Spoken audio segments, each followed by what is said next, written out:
Bonjour, Joëlle Kerian, responsable des congrès et des salons à la Fédération des EPL. Madame Kerian, quels sont les critères de choix d'une destination congrès d'une fédération comme la vôtre? Les critères sont, je dirais, multiples.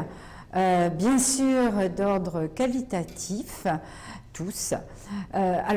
Parlons de ce qui est le plus général. Peut-être l'accessibilité est déterminante dans le choix de notre ville de congrès. Et également, disons, la ville qui a un caractère de nouveauté, qui exprime du dynamisme à travers sa culture, à travers son économie, à travers un nouvel environnement urbain, fait partie de nos critères préférentiels. Et ce qui est important dans une ville comme celle de Marseille, où nous avons organisé un congrès, c'est que j'ai été à l'écoute d'une équipe tout à fait exceptionnelle par son esprit d'organisation et sa disponibilité en amont de la manifestation pour me donner les informations requises au choix et à la bonne préparation de la manifestation. Quelle est l'attente d'une fédération telle que la vôtre concernant les centres de congrès ? Donc l'équipe du Bureau des congrès nous donne une information à la fois globale et synthétique sur la destination, ce qui nous facilite le repérage.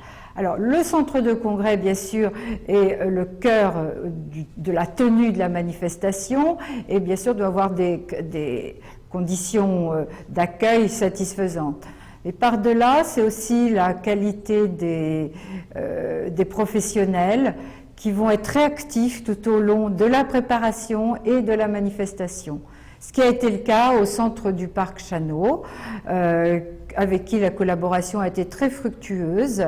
Le Palais des Congrès, c'est vrai, est certes ancien, mais il a très bien fonctionné pour une manifestation comme la nôtre, qui accueille peu ou prou 1500 congressistes et 1000 visiteurs.